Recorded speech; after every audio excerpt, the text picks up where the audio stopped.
Thank you, sir. All right, so we're going to put this up on YouTube for JR later. I have some stuff that I want to share with you guys tonight.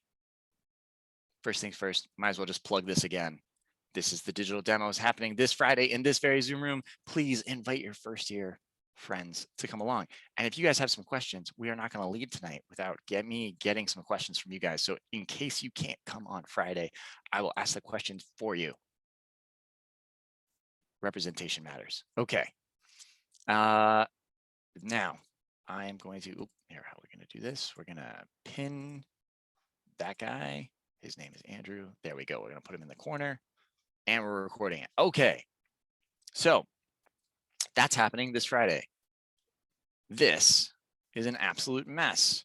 And I want to tell you guys about I want to couch within the history of landscape architecture and architecture, why we are doing what we are doing. All right. So I want to start out with this guy named James Corner. And I do not mean James Conner. James Corner. I'm going to just put this in the chat for you. So if you want to do some Googling of your own, that you can do that. Chat, right here, like that. James Corner and his collage. This is really early James Corner stuff. He did this like early on in the computerized era. I am going to ask you guys for just a little bit of audio. You don't have to come on camera, but just a little bit of audio about what you might think these things are. Now, James Corner is a pretty older dude now, but he made these when he was a younger gent. I'm going to open up this image and I'm going to open up this over here. And I'm going to open up, I'm going to open up this image. Going to open up this image. Oh, Pinterest. No. All right. You know what we got to do? We got to do minus Pinterest. We got to do that. And we got to set our tools so that we can get some nice large size images. There we go. Now, some of these are by James Corner and some of these are inspired by James Corner. I want to share some of these with you guys. So I don't know. This might look like, if you guys have seen some of the presentation that landscape students are doing, you might have seen something like this. This is a map of an entire watershed with 3 particular sites that they're working on. And then pulled out from that are some different ideas about what to do with those sites using some cut and paste to try to get an idea of, collage landscape style. So we've got a map up here, but we also have some flora, we have some views, and we have some plans. It's a student project, looks like. Turn the viaduct into the park at the Seattle Met. These are definitely saying these are images that were inspired by James Corner. Wait a minute, we'll talk about that in just a minute, but let's keep going to some James Corner images. That's a Pinterest, so we're going to keep going. That's Pinterest. This is a James Corner image right here. So we're going to say open image in new tab and look at it. Now, check this out. What do you guys see in here? And if you don't want to, voice out, just type it in the chat to me, why don't you? What do you see in this image? What is the story this image is telling us? I see it. I want to say, yeah. I want to say it's a map, mapping different materials. Map of different materials. All right. Yeah, that's what I say. I can dig it. All right. All right. Let me zoom in a little bit here. Yeah. There's a satellite in the top of it. Yes, there is. And there's a lot of like circles. So some sort of orbit or rotation, some sort of calculus is going on in here. Yeah. Some kind of like, really sure about. Some kind of like diagrammatic drawing. It looks like there's some good construction lines in there. Sweet, sweet construction lines. What else we got? Those lines look like topography. So we're looking at elevations, but like was said with the satellite, it almost looks like he's mapping constellations. Yeah. There's but those do look like materials, so it's hard to know exactly what's going on and what's being communicated in those smaller circles. But what's interesting is like, here's what I think. Here's what I wonder.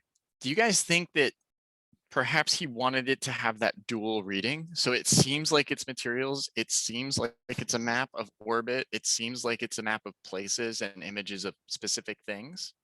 Like, do you think it might be possible that he wants you to have all of those multiple readings? Just saying. Do you? Touche. I think he absolutely does. As a matter of fact, I think this is far more interesting if you think that this is a map of like a strange black grid planet with its, what, 10 orbiting spheres, along with a circular image of a grid with lots of little circles, and then detail images that that satellite has taken looking down at different parts on that planet that have yet been not been shared with us. It looks like there's detailed information that it's sharing. And actually, if we look at this here, you can see that these are actually points of longitude and latitude. We could type in 119, 22 minutes, 39 seconds, and we could type in 2,155 IV southeast. We could probably type that in and actually come up with an actual coordinate of where this is. And I know, because I know what this is, that it would be somewhere out in the Midwest. And now the grid might make some more sense to you guys, right? Because a lot of the Midwest, the roads are mapped out on grids that were laid out in a grid survey. As a matter of fact, it's called the Jeffersonian grid. And if you look at these, you might start realizing that some of these circles look a lot like the way that we farm out in the Midwest, with big circles for irrigation. And then we might speculate that this information might be topography, or I don't know, some other piece of information. And this might be like a satellite image of that stuff.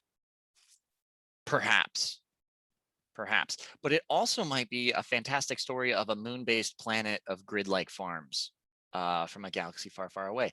And I actually like looking at it both of those ways. Do you guys remember when we started this semester and it's like, oh, picture of City Hall. Okay, and everybody comes up with the same thing.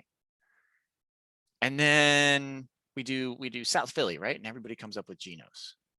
And then we discovered that Geno's is really not necessarily about the detail of the architecture, but about the smell of the Cheese Whiz vision, and where the smell of the Cheese Whiz peters out and how it extends out over that park.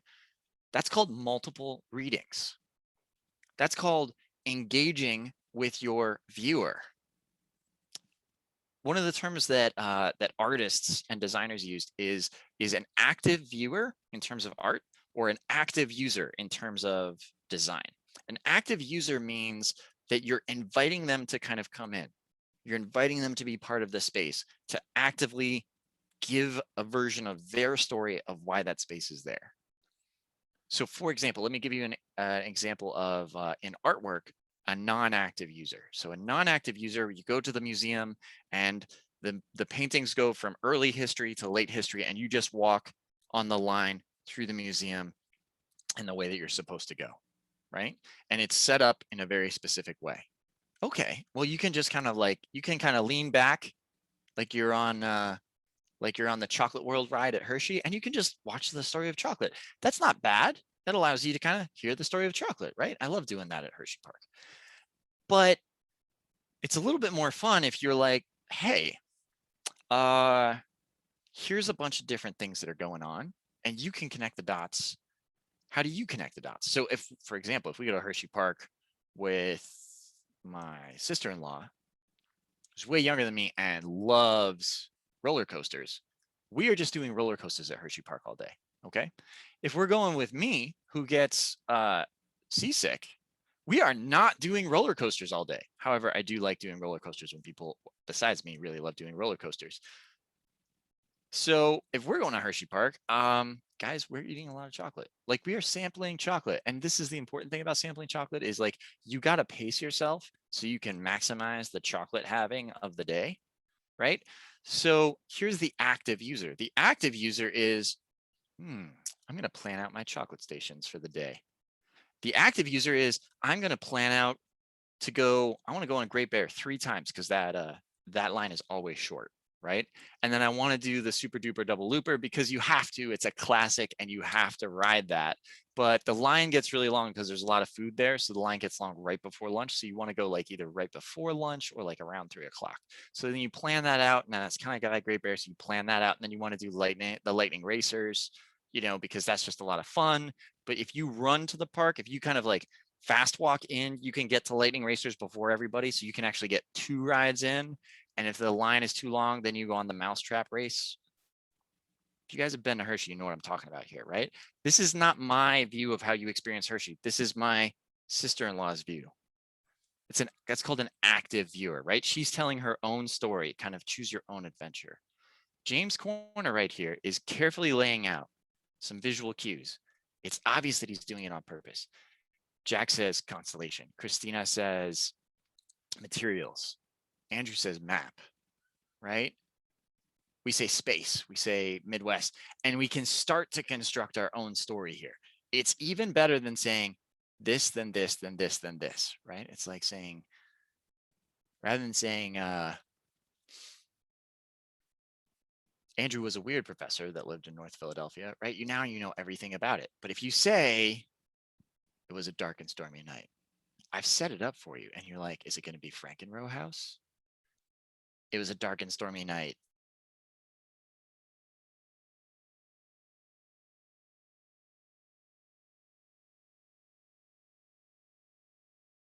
So a lot of the collage that you guys have been talking about has been being an active viewer. And a lot of the experiences that we have been in the city have asked us to be active users. So now that we're telling the story of Rome and a little bit of the story of Philadelphia, sometimes wedged in there, we're going to be doing a little bit of what James Corner does, where we're asking people to be take an active role, right? Like they might not know all the answers. They might not know exactly what it is, but they're going to it's an intentional image. It's a beautiful image. It looks like it's put together and it has some meaning. And if you start to look at it, you're going to be like, oh, this means something.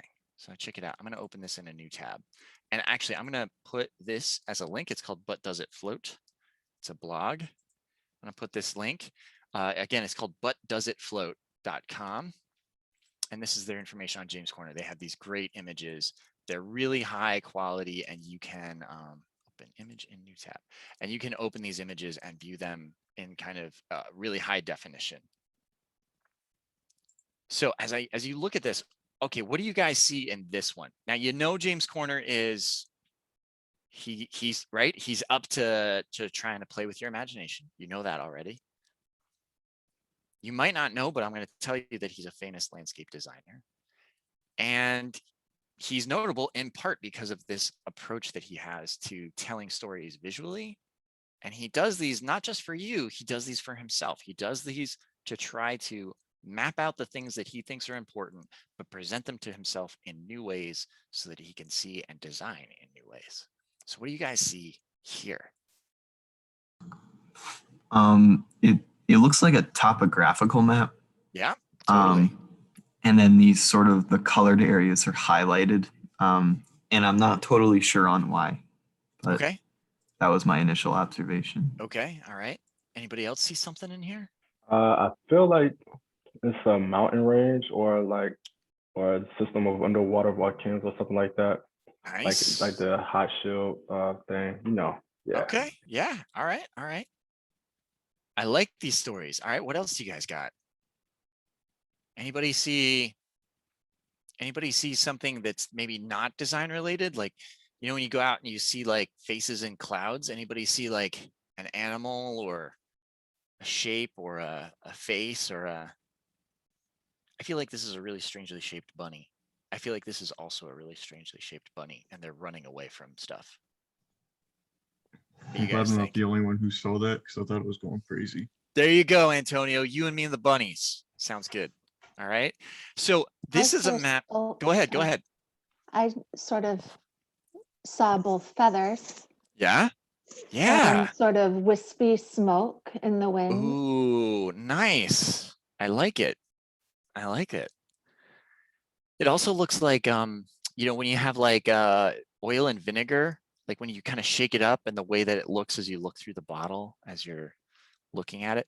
I believe what he's doing here is mapping out an underground aquifer.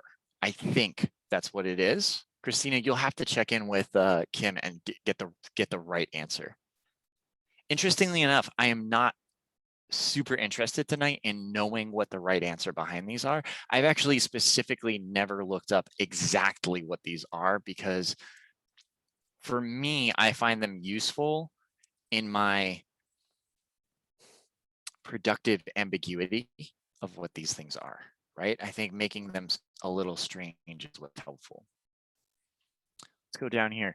Tell me to stop when you guys see one that you think is interesting that you want to talk about. Ooh, that one's weird. Just gonna open that one just in case. That one, oh, never mind. You're past This it. one? This one? Yeah. That was Okay. crazy. All right, you got it, Des. Here we go. This one is bonkers. What do you guys see going on in here? That, wow. So we got an eyeball. What is this? I think it's I want to say how the moon is at a certain mileage away from the start, I guess. Okay. These almost do. These kind of look like phases of the moon / satellite dishes. These do look like satellite dishes. Do you think he wants us to read them as phases of the moon and as satellite dishes? I think so. What else do you guys see here? Somebody's eyeball. Some kind of ancient map. This looks like a lot like these little plus signs look like the things that like are on you guys. Have you guys watched any of the stuff on the Mars lander? There's like these little plus signs in a lot of the Mars lander's pictures from its photographs because they're trying to like align the photograph to different things. There's some mathematics that is sine and cosine that I don't sine and cosecant that I don't even know. 16r squared. 2x r to the third sine theta delta. I don't know. On the map, it seems like something is laying on top of it. And I Yeah. just, yeah. Yeah, it feels like a lot of layers, right? A lot of layers. Actually, do you guys, oh, I just figured this out. Do you guys know what this is right here? Check this out. Do you guys see that figure right there? See the person with the really long arms? That's a figure from Peru. That's from the Nazca lines in Peru. These are hieroglyphs. Wait, so we have Egyptian hieroglyphs. We have Peruvian, we have Nazca features. We've got, I think this is Salvador Dali's eyeball. That means we've got, yeah, we have these glyphs from everything all around the world. And there's this like overlay of this circle. Interesting. A is the radius of energy levels for further division. Anyway, it seems like it's intentional, right? I think that's the cool, I think that's what I think is the cool thing about this. All of these seem intentional. Let's shout out one. Oh, this one's a reverse image of that. You can see they're all layered on top of each other. Here's a person. Here's more circles. Oh, and I think we've run out. We've run to the bottom of it.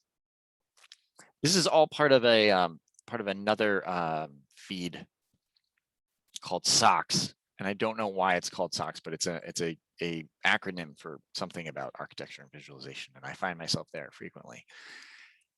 Do you guys see how like he kind of wants you to fill in the gaps? He wants you to say, oh, it kind of looks like a map. It kind of looks like the world. It kind of looks like a close-up. Kind of looks like smoke. Kind of looks like feathers. Kind of looks like a Donnie Darko bunny thing going on there. All right, so I'm going to close out on those, and we're going to look at this. So James Corner also runs a very notable landscape architecture firm called Field Operations. And this is the imagery that Field Operations make. They just won the London Camden High Line, which is interesting because if you guys have been to the High Line in New York City, they are the ones, along with Dillon Scofidio Renfro, the architects, that created the High Line there. And if you guys look at this, do you guys think we could make this in our class? I think we could make this in our class. Anybody else think so? I think so. I think so. How many layers does he got going on? I mean, this is following the rules that we laid down, right? The rules that we laid down in Miro, like nothing is sacred, try it out. What kind of things do you guys see that means that he's following the rules that we laid out here? The guidelines. that Antonio and I laid out last class. What do you guys see? You can totally cheat. There's definitely some overlaps, but it all looks purposeful. It doesn't look like there's something overlapping something that wasn't supposed to be overlapped. Totally. So all the layers are in a specific order. Yeah, it looks intentional, right? It doesn't look like it's just like crazy to be kind of crazy. Because, and I don't agree when students start using that word crazy. I don't like it when professors start using that word, right? Because it's like unintentional versus intentional. It totally looks intentional. Yeah, Jack. What else? It's kind of an understanding of scale here, even though these people are way bigger than these people down here. Just saying it. What else do you guys see? This is the part where you go on our Miro and you just like, you read our list back to us and you sound so smart. And I will, and it's not called cheating. It's called being smart. What about these? Are these tulips or these apples? Or these apulips, maybe. I like that these might be fruit and they might be, I like that the yellow things over here are also the yellow things over here. These are definitely birch trees. Those might be apples and they might be tulips. Those are definitely tulips. Nope, they're poppies. He challenged the frame. Yeah, Reagan, totally. Yeah, look at how he's kind of setting it up so it feels in balance like this tree. Look at how the tree trunk right here is kind of being the edge, but he's kind of cut it out. And then this piece right here. And check this out. Look at this. He has this metal piece right here and look at it right over here. It's just skew in Photoshop. Look, they've recycled it 1, 2, 3, 4 times. Makes me want to see what else he's recycled. I bet this bus is the same bus over and over again. Look, the street doesn't get a lot of prominence. Lots of people, shifting scales, intentional layers, really vibrant color. That's something I really appreciate about landscape architects, right? Whereas this image is kind of cool, but it's a little bit like it's too much to take in. This is what the High Line actually looks like in New York City. These are nice. But I think in terms of like visual communication, these are photographs. Now that's a diagram. That's more of our flavor. That's more of our style. It's a rendering. It's not quite as much our style. This is a photograph of a built project. That's a rendering. That's a little bit like you guys can do that when you're in 4th year. But I just think about these are built projects. But that first one, man, this. And this is interesting because this is the thing that they submitted to win the London Camden High Line. If you're interested in it, look it up, the London Camden High Line. It's got a lot more information. James Corner Fieldworks, there's where he is.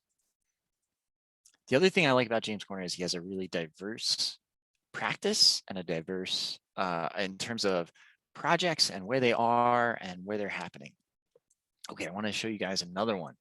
We're going to switch. You're going to switch.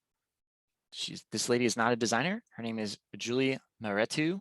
Have you guys learned about her at all in 1st year? Julie Maretu.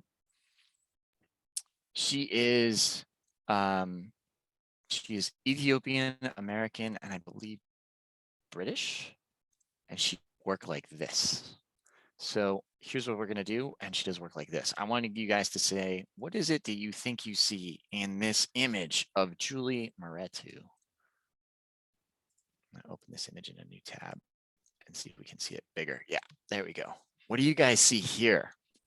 Definitely chaos, but also a focal point. It does have a focal point, right? In the middle there.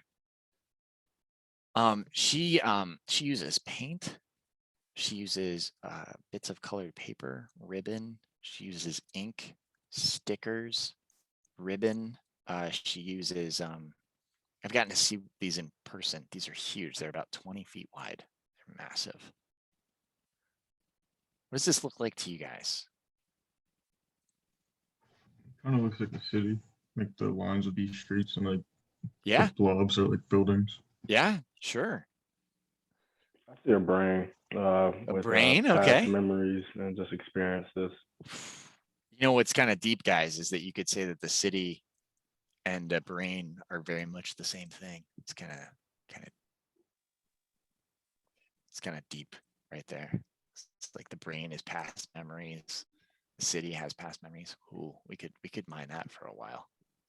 I'm noticing the different types of markings made. So Yeah. there's so many layers, and deep down underneath, it's sort of these really precise sketches Yeah, with a lot of construction lines. totally. Gets more and more gestural with that dark black layer.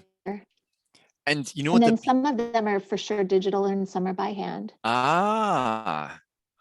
Interesting. Now, some of them are reproductions because they use printing, but a lot of her stuff is applied by hand, but it is like there might be photographs or digital reproductions that are kind of applied. The other thing that's really interesting, Christina, that you're picking up on is line weights, right? Those dark line weights really read prominently. They move towards your eye, even as a digital image right here, right? Some of those black spirals really move towards your eye. Some of those pink spirals, because they get bigger and wider, they feel like they're moving towards you. And those black lines, those very light construction lines in pencil, those can be added at the beginning, even the middle, or even at the end, but because they're lightweight, they fall to the background.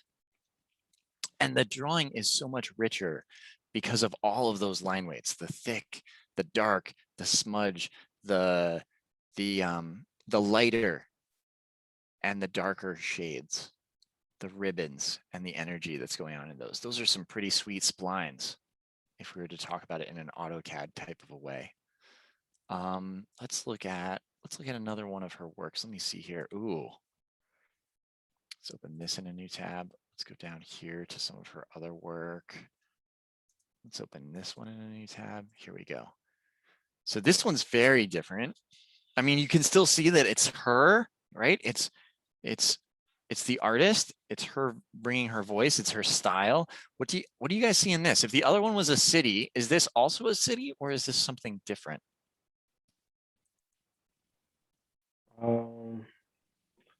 I say like past experience that's kind of just that she doesn't really remember as much as just bleak memory that she has, I guess. It's like That's what I a see. foggy memory kind of coming into focus. Yeah. Okay. You know, if the other one, to me, if the other one seemed like a city, this one seems like it's zoomed in and it's more interior. This feels like one of those like drawings of like along Broad Street or like in a neighborhood somehow. I don't know. I kind of squint at it. I can see like some more depth. What else do you guys see in it?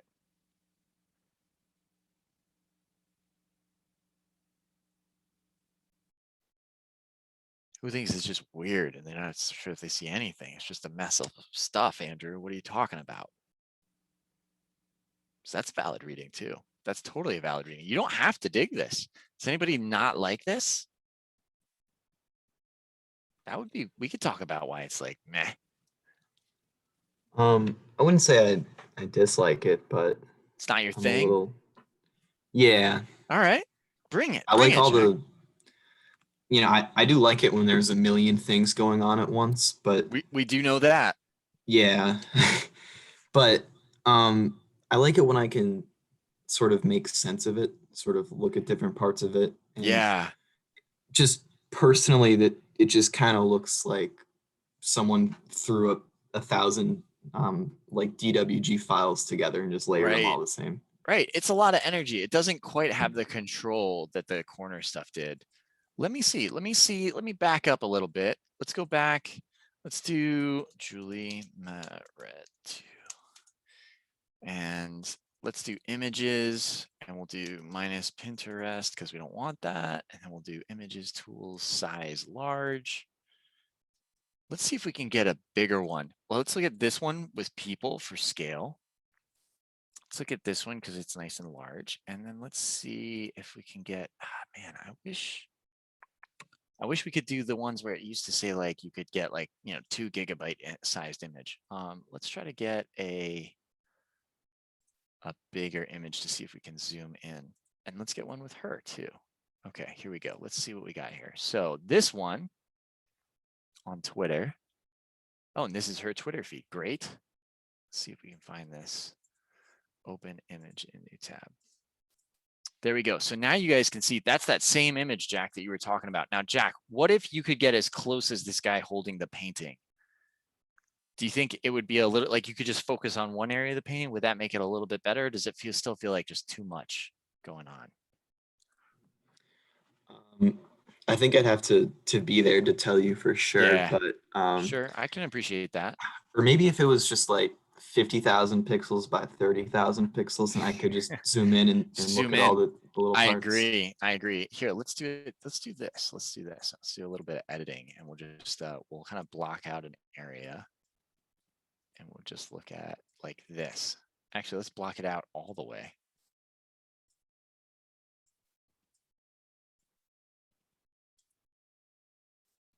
Just make it be that guy in that painting. There we go. Just do this. I'm gonna just keep on blacking out my screen. It's getting a little bit better. Maybe we need to block it out a little bit more. We're gonna collage the collage, guys.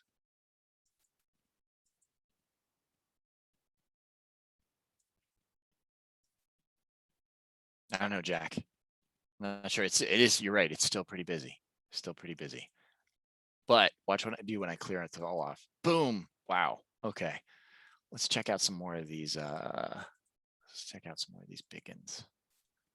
All right. This is 2000 by 900 pixels. We'll open image. And let's click on this to take us to the Whitney Museum. Maybe they'll let us zoom in more.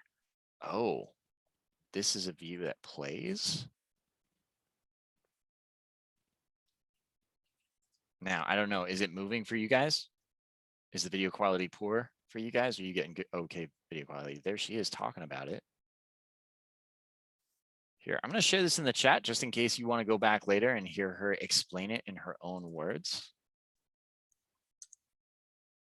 Just so you guys can see it at the Whitney. She had this beautiful exhibit there, but it's just kind of interesting thinking about this as a series of lines, this landscape, and then seeing this image in contrast to that and thinking that they would be on other sides of the, like, hang on, I just want to look, I'm looking at this woman, but I'm also looking past her at the view of the city and thinking about all the stuff that you might see out that window. Ooh. Kind of get it a little bit more here. Let's look at this image big. Oh, there we go. There's some of those lines that that Christina was talking about. Those, see those fine. Whew. It's a lot. You know, she's an artist at the top of her game. We're just starting out. It's a little intense. All right, we're gonna back up a little bit. Ooh. How about this? Let's look at some student projects. Let's not look at open image in new tab. Let's not look at let's look at student work. Let's not look at professional artist work. What do you guys think about this one? What is the story going on here? I'm gonna zoom in a little bit. You know, I'm not as interested in the right. So just to follow our rules, right? You could get rid of the blue sky. You could even get rid of these trees in the foreground, although they're nice. This thing could challenge the frame. It already kind of feels like its energy is going off to the left-hand side. Reagan, what do you see? What's going on here? What is this place? I feel like it gives me like shipping containers, like Oh, you know, on, yeah. like ports and stuff. Yeah, sure. I can see that. Yeah, it's like what I see mainly because it's like on the water and it's a lot of like Yeah. squares and cubes. Pull your shipping container ship right in here and unload it right into the super grid. Camilla, what do you see in this space? So like it really reminds me of our project for Mondrian, Yeah. like the lines. Oh and my stuff. gosh, totally, Yeah. right? Like it reminds me of that for some Yeah, reason. absolutely. We're all having little aftershocks right now, a little Mondrian post-traumatic Mondrian syndrome right now. But so yeah, it looks like that Mondrian. Anybody think it feels like it might be like a Mondo Materials, you know, like that you guys did like a Mondo Materials, but kind of gone to the nth degree, like Franken Mondo Materials? Remy, I can't see your face, but I have a feeling that you're like, totally. This is like Mondo Materials at the scale of an entire neighborhood of Philadelphia. Let's look at some more here. This is actually from the University of Houston. So these are student projects. They're writing about these student projects, and there's different types of cities, and they're imagining these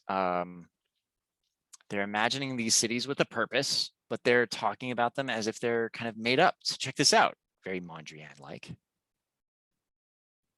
And this is their Viz class, envisioning some of these. If you guys are interested in this, check out the University of Houston's architecture program. I like seeing what other universities are doing. And then I like showing off what our university is doing. I looked up made up cities, and this is a library in Kansas, which is a giant bookshelf. And I was like, you know,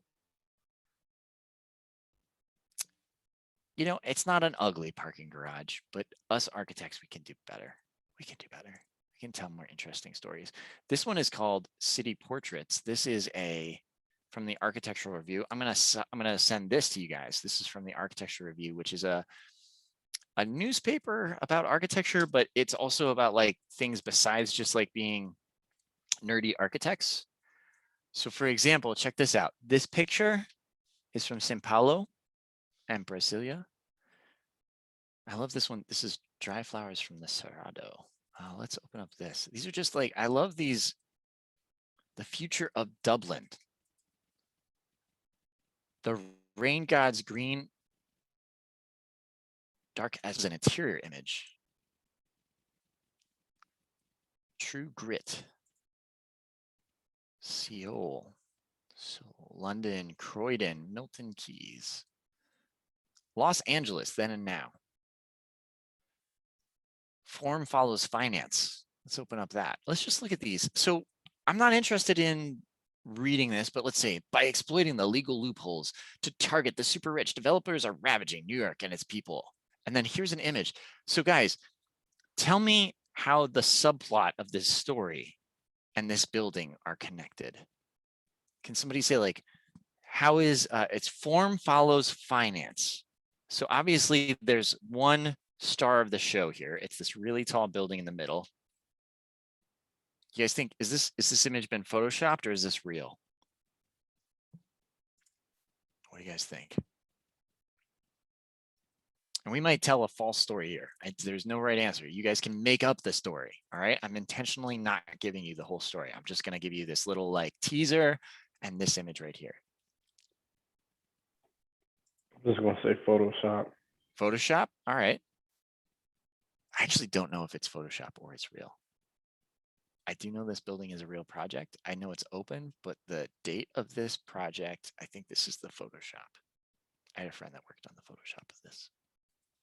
I had a really good friend working on the Photoshop of this project. I have a book filled with images of the Photoshops of this project. So guys, here's the story. The super rich are exploiting legal loopholes and ravaging New York and its people. Tell me what the plot of this movie is based on this image. This is the first shot of the movie. We're about to meet John McClane, or I don't know, Dez in his new starring role. Wolf of Wall Street. Wolf of Wall Street, right? Yeah. This could totally be Wolf of Wall Street. Where does the Wolf of Wall Street live? I mean, it's obvious, right? Top chunk. Top floor. Top floor of the top floor, right? But do you guys see how, like, let me tell you guys this in a different story, right? Let's say space elevator starts construction in Midtown New York. Right now, the image is totally different. You guys can see the space elevator, right? Where it shoots people out into the atmosphere. Elon Musk launches space elevator in Midtown New York. Let's try it again. Let's try one that's, here we go. We're going to call this the rain god's green is dark as passion. Now, don't read the rest of it. Just say the rain god is green, dark as passion. This is the start of a 5-minute miniature film. What is happening? Who is the rain god? let's go to somebody we haven't heard from yet. Jay. Jay, tell us the story about the rain god. Like you walk into a movie theater, you think you're about to see the Avengers, and it says the rain god is green, dark as passion. And it shows you this image, and you're like, somebody is about to walk in. What is going to happen in this scene?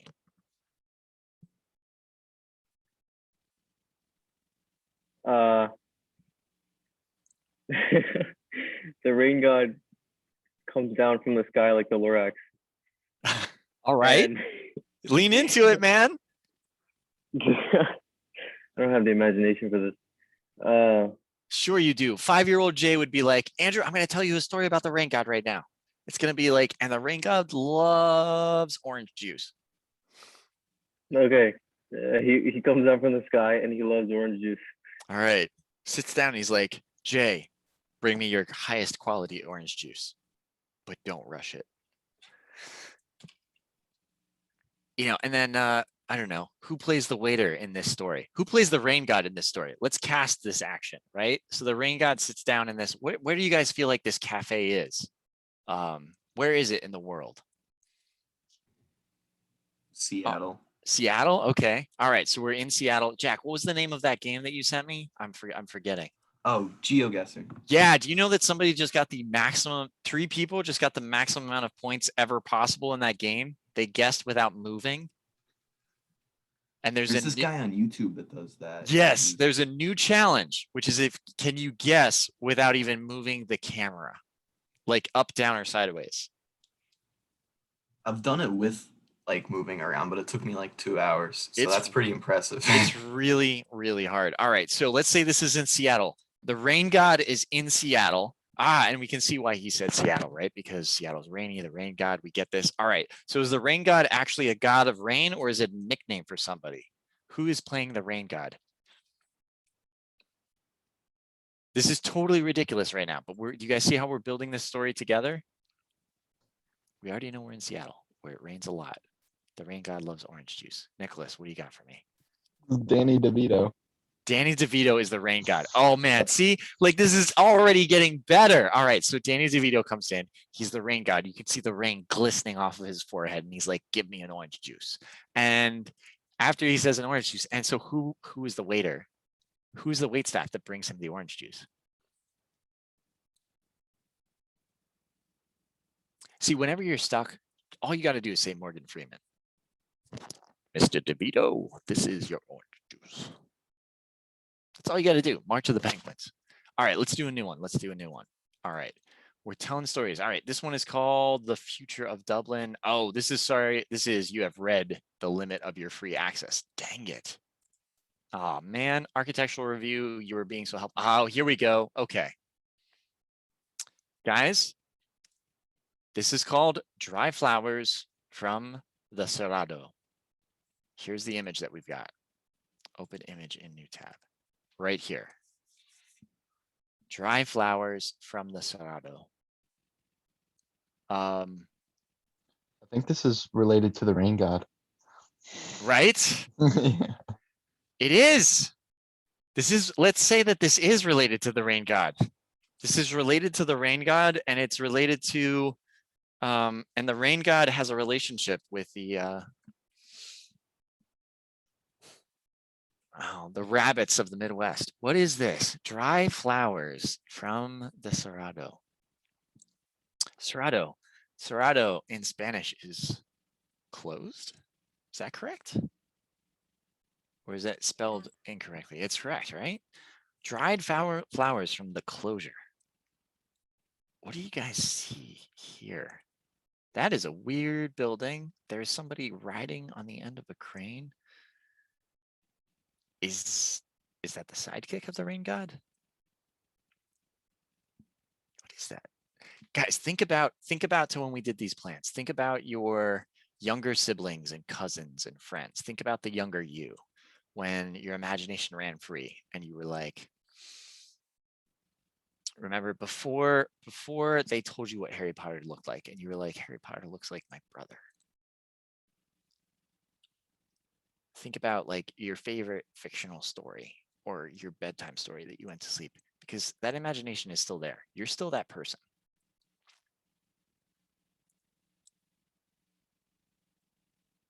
That is the rain god sitting up there on the crane. That's the rain god right there. Person for scale. Dry flowers. It's a metaphor. What's it a metaphor for? Evely, what do you think?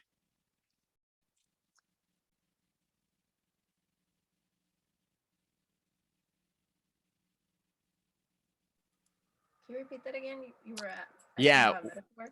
What do you think? If do you think, I don't think the dry flowers of the Cerrado, I think it's meant to be read as poetry, right? It's not meant to be read as literal.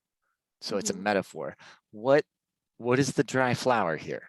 What is if we put our own story upon this, what's the story that you're reading from this? And it might be documentary. It might not be fiction. I'm thinking about the structure, like the way it's in black and white, and the fact that you can see like the skeleton of it. Kind of reminds me of Dry. Yeah. I don't know if that's what they were going for. Yeah. I don't know. And actually, I don't want to know. I want to know what our story is. I like this. There's like a skeleton. It almost does. It looks like the kind of desiccated, like a desiccated flower, like Queen Anne's lace that's just been dried out slowly and into this kind of beautiful form. But it's huge. It's like the world's largest dry flower ever. It's a plant that's the size of a building, and it's been dried out, and they're now wrapping it in carbon fiber so it can become a building. I don't know. Let's keep going. Camilla, what do you think? So when we were talking about the rain god, I thought that when I saw this picture, I kind of thought of it like it coming down as the rain. Yeah, nice. Absolutely, right? They call him the rain god because he dumps buckets from the sky. I don't know. And there's something about the hair poofing out on both sides of his head. I don't know whether it's a hat or his hair, but it just kind of looks a little comical almost. I love that scale figure in there. I don't know what this image is. Let's see if we can find it. Search Google for this image. Let's see if we can find what this is. Observation Tower of Niagara. No. Oh, hang on, guys. There we go. Pictures of the rain god. Here we go. Pictures of the rain god. Let's open this up.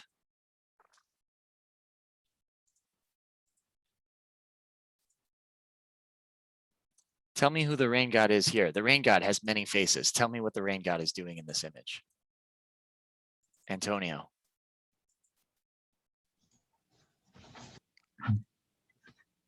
I don't know. I just seen that big thing in the background. I just pictured a bunch of water just coming out of it. And I think of Yeah, right? It's like the rain god has just jumped out of this big opening, and the rain is about to follow him out of that. Totally. Antonio, tag somebody else. Christina.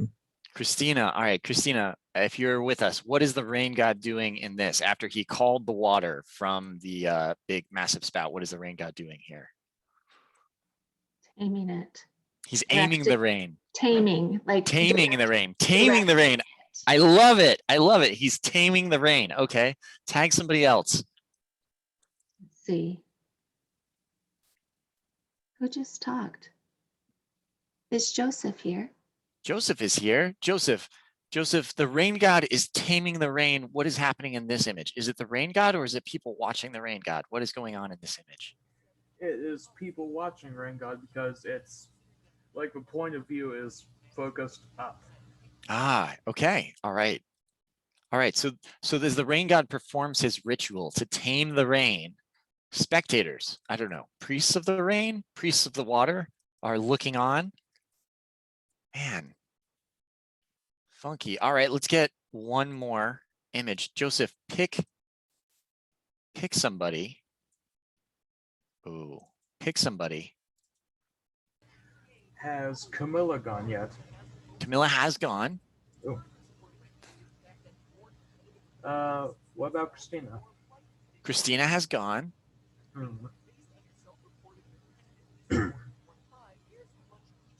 Reagan? Reagan. Okay, Reagan. So here we are, Reagan.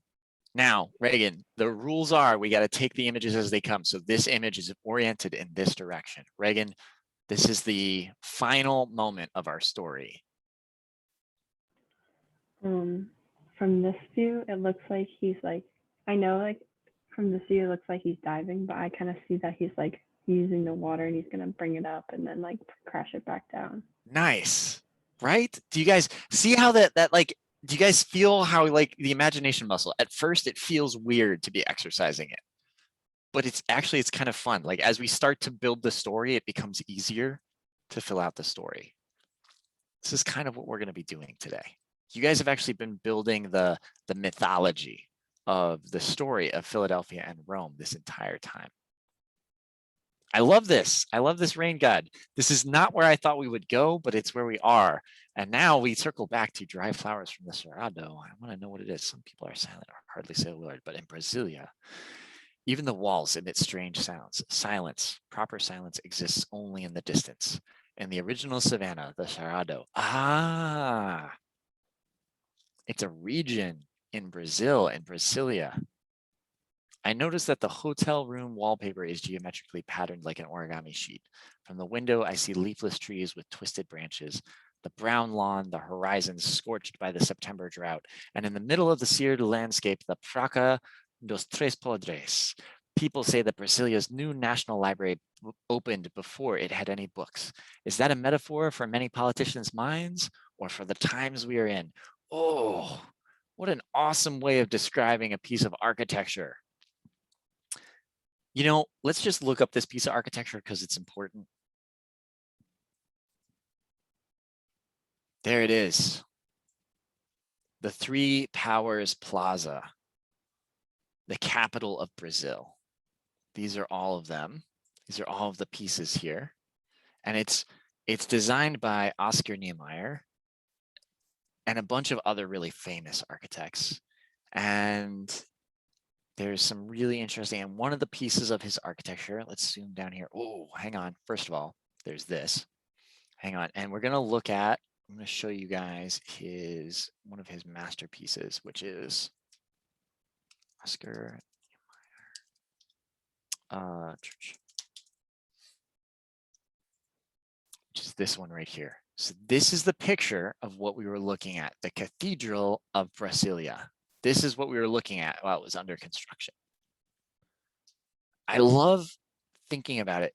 Do you guys, now that you can think about it as a dry flower, I don't know, it just feels better. It feels like I have a more interesting understanding of it, right? Like you're gonna remember this 2 weeks from now, right? The Cathedral of Brasilia, the dry flower made of concrete. Check that out. Right? These are, I think imagination is an important part. Fiction, the fiction of the city. Have you guys gone over Archigram? Yeah, you did. I know you did. Because I talked about Archigram in my talk. The fiction, I remember. go ahead. That. It was Yeah. some very like, was it the 60s psychedelic kind of style? Oh, heck yeah. Here's Archigram. Archigram. They're like, it's Archigram. It's architecture and cartoons together. Think Saturday morning cartoons with architecture. This one is called A Walking City. And this is actually the only image of it. This is the only image that exists of it. A walking city. Boom. That's it. Now, maybe you guys have seen Infernal Machines or other stuff, but I just think like you see this image and you're like, oh, what if a city could walk? Okay. Now, do you guys remember back to Italo Calvino? Right? Italo Calvino, all those stories that you guys were reading last semester, all of those stories. Italo Calvino writes those as if he's Marco Polo. And there's multiple ways to read the book, and I choose to read it this way. All of those stories are about individual cities, excuse me, but they're also all about one city. They're about Venice, right? A city whose streets are made of canals, a city of spider webs where the clotheslines are connected from building to building. So you could move across on the clotheslines without having to go down to the city. A city made of patterns, rich textiled patterns of mosaics built into each other, So you could say that they're all about Venice. But here's the other thing. This is the other way I like to read it, is that the cities in Italo Calvino's Invisible Cities is also any city. So it could be Philadelphia, right? A city, a spiderweb city where the electrical lines move between all of the row houses so that squirrels can run all over the city without ever touching the ground. A city whose streets are actually canals, because underneath the streets are these unseen waterways. And sometimes the waterways hold water and sometimes they hold trains. And we call them the L and the Orange Line. And they move, they surge through these underground streams. And people ride on them.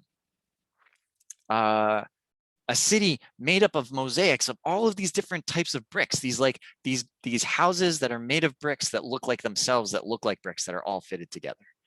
I love that Italo Calvino way of looking at the city, because we can say what it does, but sometimes a metaphor is just so much more beautiful. It sticks with us. It stays with us. It stays with our client. It stays with our community. Sometimes our own communities already have a metaphor that goes along with them. My community is called Brewery Town. My community is called Sharswood. Well, Shars Woods have not existed for a long time, but the mythology of what it is has been here for a long time. The breweries aren't in my neighborhood anymore, but the connection to water and to beer very much still is here and is embraced by the community. It's part of the identity of the community of B-Town, of Sharswood, of North Philly. Now, you could take this literally, a city that is walking, or a city as if it is walking across the landscape. What does this all have to do with what we're talking about? We've been talking about imagination for a while. Well, you guys have been digitally transporting yourselves to Rome. I'm going to start closing some of these. You guys have been digitally transporting yourselves to Rome. You guys have come up with this idea of the rain god. We just did that for funsies right now. Oh, this deserves to go to our Miro board. So we're going to do that. Move it over here. I want to show you guys we're going to do this one more time. We're going to do this one more time. And I'm going to tell you guys, are you guys familiar with the story of Don Quixote? That's the bad American English pronunciation of it. Don Quixote. You want to do the I've heard of it before. Spanish I from Spain? Quixote. don't fully remember it though. All right. So this is the story of the Quixote. And he is, so Don Quixote is actually a nom de plume. He's actually an elderly gentleman who has a collection of ancient books about chivalry. And he's kind of starting to lose it in his old age. He's kind of a strange dude already to begin with. I think that's why I like him already. It's kind of weird. He's been reading way too many books. Perhaps he's been up on some all-nighters working on studio work. And it just snaps. And he decides that he will be a knight errant. And, errant, the word errant actually means to just kind of like go out and wander. Perhaps without purpose, but perhaps with a larger purpose, but nobody really knows. So he's going to be a knight errant. So he decides to go out and wander across the countryside, and he builds a story. Now I'm going to ask you guys, we're going to tell a story. I'm going to ask you guys to tell a verbal story. I'm going to tell part of the story, but you're going to tell it with me. We're going to build up this mythology through these images to talk about Don Quixote. So this is actually, all these photographs are mine. All these photographs are pictures that I took, and all of these pictures are from the last 5 years. Okay, so you can see Don Quixote it's written by Miguel de Cervantes, and it's considered one of the first books in modern Spanish, right? So this is the language that we now know as Spanish, kind of written down. And let me also specify Spanish for Spaniards, because Spanish in other countries is also their own. Just like American English is very different than British English. Indian English is different than Indian English. So this is culturally significant to, I think, all kind of Latinos, all humans, but it is embedded in Spain. So it's still got that kind of European vibe. And for that, well, we're going to imagine out beyond it. But I do like the fact that sometimes the book is so old, you can see that like nobody has read this book since 1978. And also it was taken out for the first time in 1933. And it went through most of the 30s without anybody reading it. That's kind of crazy. So before I touched this book, nobody had touched it since 1978. That means that nobody had touched this book the entirety of my lifetime. That's just weird. Anyway, it's got these great frontispieces. And then, all right, so this is one person's version of what Don Quixote looks like. You know, I love this drawing. As somebody who draws, I love this drawing. It's amazing. Like, look at his imagination running wild behind him. But as someone who also appreciates imagination, I kind of don't want somebody to tell me what he looks like. I want you to imagine, maybe you have like a eccentric uncle. Maybe if you look at like a picture of your family, maybe there's this person that always shows up that has like just has a funny look on their face. Maybe it's not that person at all. Maybe when you go down around the corner to the Wawa, there's always this old dude and you're like, he is a character. That's Don Quixote. Now, I've shown you guys some of these images before, right? This is Enrique Morales, the Catalan architect. And this is drawings and details. This is simultaneously a site plan and drawing details, by the way, for a landscape. Here's a really old map of Spain. It's so old that it's not even correct all the way around, and Portugal. This is a map of somebody trying to figure out where Don Quixote may have traveled. And I tried my best. All of these pictures are taken from around that red line and some other lines that I did. So all of those stars are places that I visited that I've been taking pictures at. And I have to say, actually, this is an old map. So this is from 3 years ago. So actually, I visited a bunch more places near Salamanca, Sevilla, Cordoba. I haven't been to Valencia yet, but I've been to Lisbon, Porto, A Coruña, Santiago de Compostela. And now I'm also trying to add places like Lima in Peru. I'm adding places like Ecuador to this. So when you go around to a lot of these places, there's castles. And I got to tell you, I want to be an architect because I like castles. I've always wanted to be an architect because I like castles. Like, since I saw castles, I was like, those are cool. I'm pretty sure I couldn't even talk, and I was making sand castles and dirt castles and castles out of rocks and castles out of Play-Doh. What's crazy is this is this castle. And then so I had this dream and I was like, I want to go check out these castles. And in Spain, if you start looking around, you see things that look like castles. And you're like, I think I want to go visit that castle. And actually, that is that castle. I found that in my bed one night. This is a snapshot from my really old iPhone. And then I was like, I can go visit that because we live in a world where we can do that. And recently, I've been looking at these photos again because we can't travel anywhere. So I want to travel in my imagination.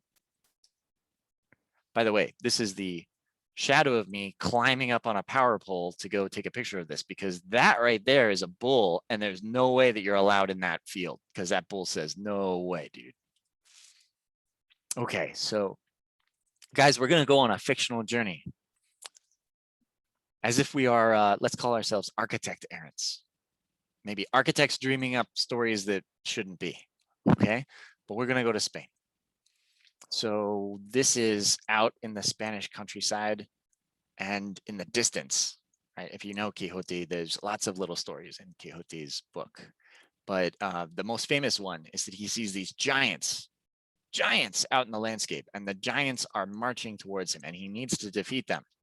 So if you see right on the horizon here, there are 1, 2, 3, 4, 5 giants, and they're wielding their swords. Their swords are these four-bladed swords that spin around in front of them. They're windmills, but he decides he's going to charge them to take them on. This is the life that he lives in, the world that he lives in. How interesting. He leaves these marks upon the landscape. Wherever he's gone, he leaves his mark. XQ. He visits all of these towns. He visits towns where, this is where we're going to ask Antonio. Antonio, I'm going to tell a story about this town. So he arrives at this town very early in the morning before the sun even rises. And he immediately sees in the distance, Antonio, what does he see? A giant mountain. A giant mountain. All right, and this giant mountain, he decides he needs to go to the giant mountain. But before he goes to the giant mountain, to the right-hand side, he sees that there is a church. So he goes to this church, but it's an unusual church. It's a church that he hasn't seen before. The church is in a circle. It's the shape of a donut. And he looks closely. There's these two women. One of them looks like his mother, and the other one looks like his life partner. His wife looks like Suda. But he can't be distracted by those people right now who are being skill figures out in the distance. He wants to go to the church shaped like a donut. Reagan, he's drawn inside this really large doorway at the Church of the Donut. What does he find on the inside of the Church of the Donut before his adventure up the really large hill by the morning town?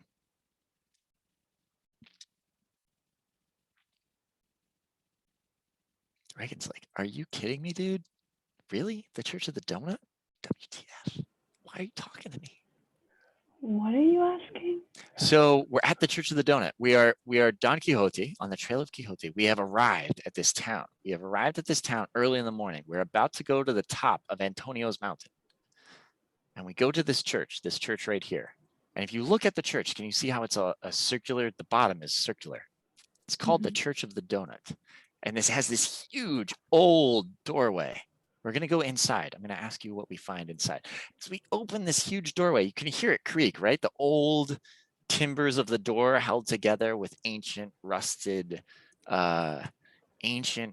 crusty, rusted hardware. And it kind of creaks open, and then it kind of like opens. And we fall inside the Church of the Donut. And what do we find, Reagan? I'm envisioning like tall ceilings. And, like, Tall like, ceilings. Like there's just like, it's just a big wide open space. Huge wide open space. Okay, what color is it? Maybe the stone color. Stone colored, okay. And they call it the Church of the Donut, but is it because of the shape? Does it have a smell? Why would it be the Church of the Donut? I would think the shape. It's the shape, okay. Reagan, team somebody up with you. Guys, I want to know, what does it smell like? On the Church of the Donut, where is it? It's like, what makes it special? What makes the Church of the Donut where they build a church shaped like a donut? This is maybe not a church that we know. Maybe this is a foreign place. Reagan, ask for her assistance from a compatriot. Remy. Remy, all right, Remy, we're in the Church of the Donut with tall stone ceilings, vaulted high, and Reagan's breath is taken away because it smells like. I don't know, maybe because it's a church, it smells like all the bread that they cook. It smells, but not just any bread. Maybe Not just like any donut. bread. It smells like donuts.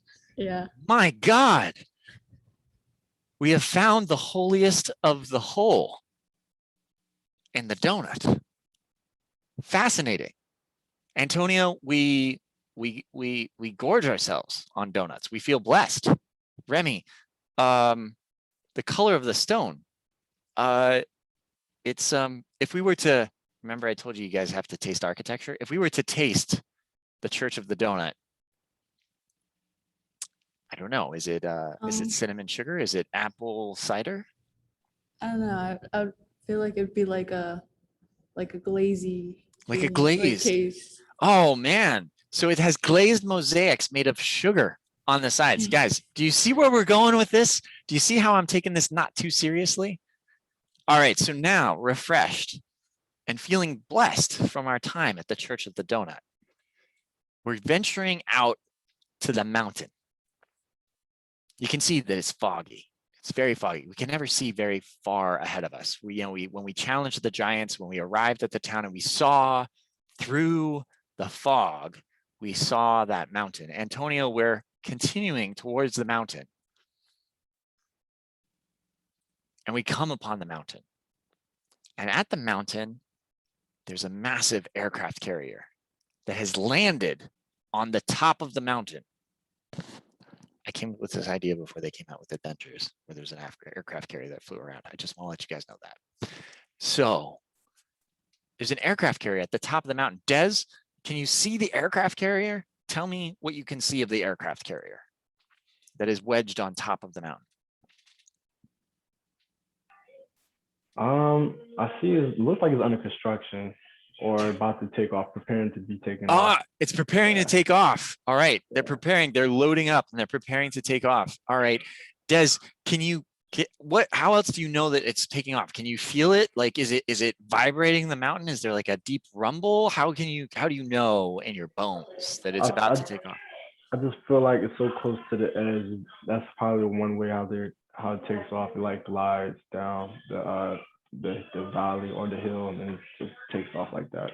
All right, so it's landed to refuel, and we realized that this aircraft carrier, this air-going aircraft carrier, is actually the mountain that we saw earlier. And feeling the sugar rush of earlier, right? We try to charge up this hill towards the mountaintop aircraft carrier. Joseph, how do we get in?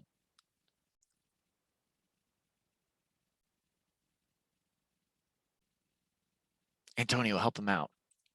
Nicholas, help him out. We run up the hill to the aircraft carrier, and we have these choices, staircases and stuff. Where do we go? How do we move? Seems like we're going up and around. Up and the around. stairs and then to okay. the left and around into that column, and then we're gonna have to get up top there somehow. And Or we Des could can. use a grappling hook. And all right, Des, who is winded from walking up the hill, he says, it's going to take off soon. I can feel it. It's rumbling. It's the construction crane. You can't even see it anymore. It's about to take off. So Nicholas grabs his grappling hook and he swings it. Nicholas, where are you aiming this grappling hook to catch purchase? Where is it grabbing onto? To that walk, the catwalk. in To the between catwalk. column and the building. Of course, Nicholas, fearless that anybody from the aircraft carrier will hear the clatter of the grappling hook as it locks into place. But it falls to the ground. It falls to the ground. But Jack says, look over here. Jack, what do you find? While Nicholas grabs his grappling hook. Des has caught his breath and joins Jack. Jack, tell us what happens next. Well, this is a secret path into Yeah. the underside of the aircraft carrier. that they Obviously. use to load the depleted uranium in and out of the reactor inside of it. Right. So we have to get Excellent. on our suits first, and then we can go in. Okay. All right. So we have to put on our suits and we have to, oh, this is perfect. I love it. All right. So we put on our suits and we slowly, what are our suits made of, Jack? They're like those big hazmat suits that they look like the ones people use when they're like treating Ebola or like really infectious diseases. Excellent. Excellent. And they're made out of the same tinfoil that our donuts came wrapped in at the Church of the Donut. So luckily, as we make our way up, even though we realize there's a hole in our suit, we can patch it up with some of those remaining pieces of foil from the Church of the Donut. And we are so glad that Reagan and Remy got us in there so that we could because they're still sticky with glaze, so we can just stick it right to our arm where the hole was. And we walk in through and we can see the uranium storage site. So we are atop the mountain. We have entered the aircraft carrier and we can see the uranium storage. We have to move carefully towards it. There's a fence. And if we touch that fence, we might just get zapped because of the high sugar concentration in our body. So we make our way close in. And now, Jay, what do we find when we make our way into the uranium storage unit?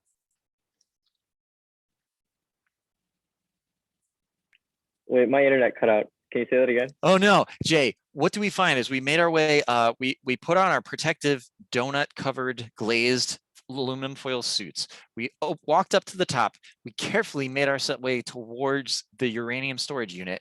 We went inside and what did we find?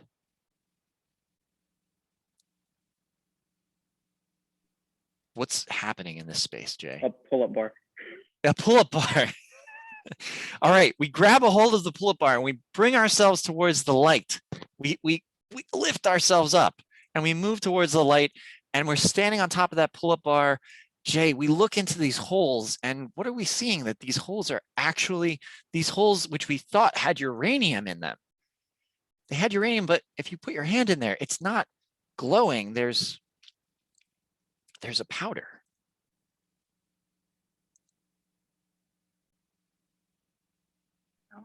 Wait, so it's not glowing, it's a powder. Yeah. Wait, so what's the question? Keep the story rolling, man. Keep it up. Keep Oh. the story alive. Make it play with the mythology that we've built up already. We've started from Antonio's village. We've gone to Remy and Reagan's Church of the Donut, where we got a sugar rush. Then we made it to the aircraft carrier. Dez and Nicholas have attacked it. Jay, you have reached what we thought was the inner uranium storage unit. We've raised ourselves up, and you put your hand in one of these grottos, and you're surprised to find donut powder. Donut powder. Oh my God. You guys see how we're building the mythology, and we're building it, and we're shocked, right? We're shocked that we found donut powder. And so as we walk back to the village, licking our fingers, we're excited to tell the villagers who were so worried about the dark mountain that appeared on the horizon that they call in Antonio's village. Antonio greets us and he says, "What can you tell us about the dark mountain that you've been to?" The Reagan and Remy, after taking a long nap after their sugar crash, are like, "We're sorry we couldn't join you, but what is it that you found?" Jay says, "I have great news.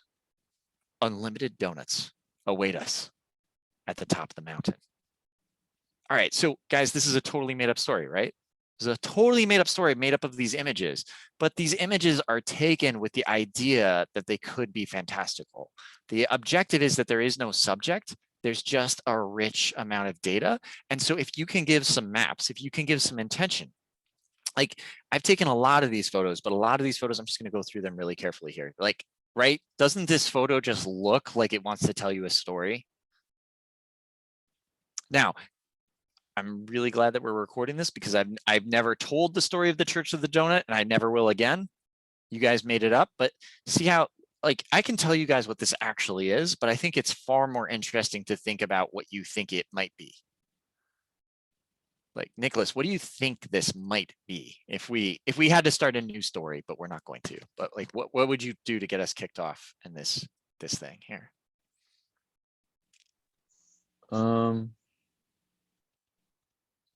Can I add people? You might add people. Okay. How big would the people be?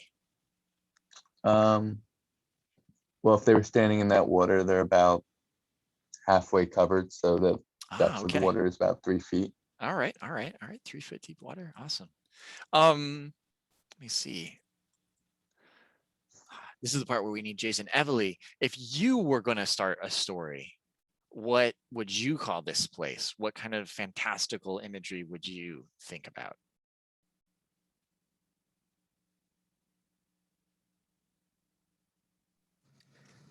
I would like to explore it since it's like in black and gray. I can't really tell.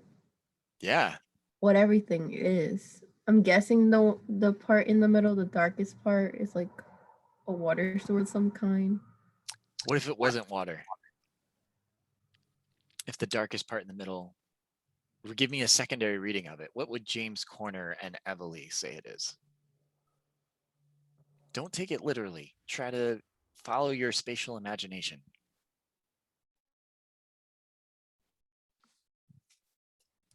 It could be a hole. It could be a hole. We could be on like a high mountain and we could look down. It's just dark. Yeah. Antonio, which would you rather it is? That it's a pond or that it's a hole on the top of the mountain that we can look down into? Which one would you rather? Definitely the hole gives more opportunity for exploration. Yeah. Yeah, guys. Let's do one more. Let's do one more. Antonio, let's see. Here we go. Antonio, what's going on here? This is pathway down into the hole. Oh man, you like Evely's idea so much that we're going to build off of it. This is the cool thing about good ideas, is that they spur other people's imaginations.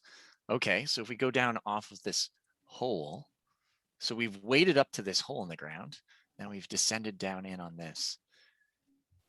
We come around the, wow. And then what is this?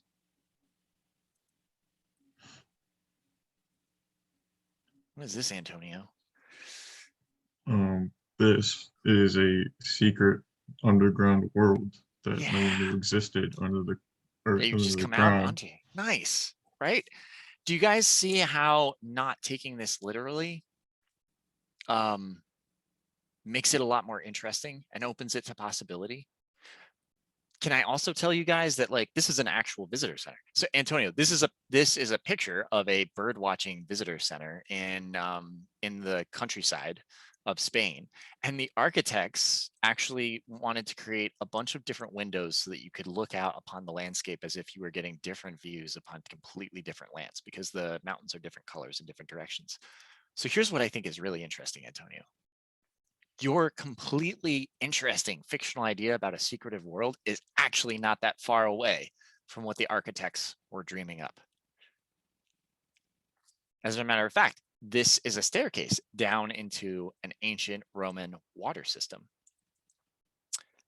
Evely, the image in the background is actually a much deeper reservoir and a canal. And Nicholas, this stuff up close is actually very shallow. It's about as shallow, it's so shallow that if I stepped in it, my foot wouldn't even go all the way into the water. And it evaporates the salt that's running through the canal so that they can harvest the salt. Now, I think that that's interesting because that's literally what it is. But I also think that, Evely, I think that your story of it being a deep channel to a down on top of a mountain, well, I mean, isn't that kind of what a canal is? It's like a very deep hole that's dug in a very particular way. But I think it's a better thing to describe it the way that you guys have described it. This is a Pueblas Abandonadas. It's called an abandoned village, Pueblas Abandonadas. It's also called the dark villages or the black villages because it's made out of a stone that's all black, and everything is made out of the stone, the walls and the roofs, and even the windows. The windows are made out of white stone that's cut so thin that it allows light through. This is a park at the Pueblos Abandonadas. And then I've told you guys about this one. And then these are collages that I did of, well, the Church of the Donut there, by kind of taking the images and colliding them together. A lot like what you guys are doing with your stories around Rome, your itineraries. I don't actually have a lot of stories around these. I just try to like make something that I think is just interesting enough. And as soon as I start telling myself a story about what it is, I stop. Hey, there's the aircraft carrier construction crane, by the way. So there's those 6.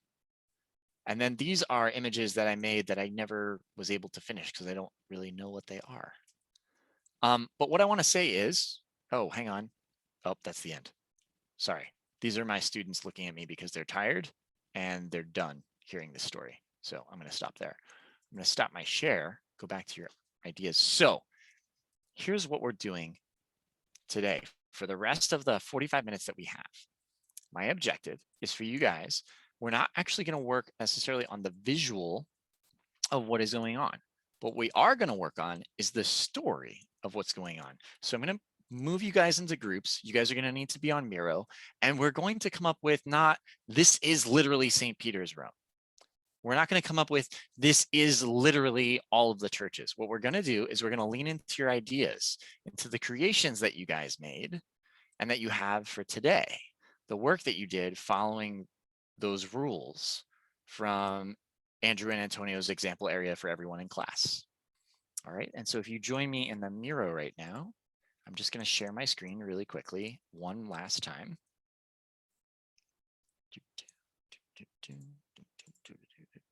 Share my screen, share my Miro. There you go. So you guys should see my Miro. And what we're gonna do is going all the way back, right? So here we are at Antonio's village of columns. And Antonio has been following all of these rules. And Antonio, what I want you to do is in the group of students that you find yourself in, I want you to guide them through helping you read this in a new way so you can build a new and exciting story that's somewhere between Rome and, I don't know, Emperor Antonio Barata's column village. All right. So it's going to be made of the DNA of Rome. It's going to be made of the imagery and the photographs and all of these things. But we're going to follow all of these rules. Nothing is sacred. Make it dense. What if? The Des maneuver. We're going to follow these, but we're going to begin to write some text. And this text might be like a headline, but what it's not going to be is the Colosseum is a building of many arches. Save that for history next year, okay? What we are going to do is we're going to say like, I don't know, the city was built from many white and yellow stones stacked on top of each other. And they might just be fragments of sentences. And we're going to put these together and we're going to keep on building these. All right, I'm going to put you guys in groups and we're going to work our way through this. And what I want you guys to do is to make suggestions because it's going to be really hard to just come up with fragments because each of you are going to come up with some interesting words, but not everybody's going to come up with all the words. And we're going to kind of bring these together so that we can describe these in a spatially rich way, verbally communicating what's happening in our images, not what it is, but what it could be or what it is. Like the adventure of the Church of the Donut and the aircraft carrier mountain. So what we're going to do for the next 35 minutes in class is that we're going to be together. We're going to work our way through these itineraries where you have kind of dreamed up that you have traveled to Rome, but it's not the Rome that you thought it was. Instead, you walk around in a world that looks like these strange places and you're trying to understand what they are, but you're going to take control of the dream. It's going to become a much more lucid dream, not unlike Don Quixote. And you're going to kind of be in charge of the narrative of this thing. And we're going to lean into and make it even more delicious and awesome. But we're going to have some words to help us kind of figure out what the headline of this space is. All right. Whether it's buildings from dried flowers, or it's a city built of columns shed from a previous civilization, or fountains that burst forth from buildings all over the place so that when you open a window, the water pours out. That's what our objective is, which is kind of this kind of fantasy imaginary architecture, because I deeply believe that every single architecture project is made up of two things: the reality of what it actually is, and then the fantasy of what it could be. And both those things actually in great architecture coexist. The best example I can think of is your house. Wherever your house is, think about a place that you love in your house. That place is bigger and fancier and cooler than any possible thing that an architect could ever dream up, right? Like, you know how warm that bed is. You know what that view out that favorite window of yours is. You know what that favorite mug that you got when you were a little kid that feels like in your hand, right? You know what that spot is. For you, there's this place in this world that exists like that. That is part fantasy and it's part reality. And it's the two things together. And great architecture, great space is where those two things can kind of coexist. Look at Arches National Park right here. It's a place that doesn't seem real, but it is real, and that's why it's so special. Look at the Arc de Triomphe in Paris. It's a place that doesn't seem like it could be real, and yet it totally is. And that's why it's important for an entire country. Look at the Fountain de Trevi, which seems like the water is just coming forth from this building as if when you open the windows, water just falls out of the building. it shouldn't be real, but it is real. It's fantasy and it's real at the same time. So what I want you guys to do is that in your architecture right now in Studio, you guys are making something that really, really works. And in this class, we're going to tell a story that you really, really want to believe is true, because it's going to stick with us. That's what we're going to do. I'm going to stop my sharing right here. I'm going to ask Nicholas if he can stop the recording.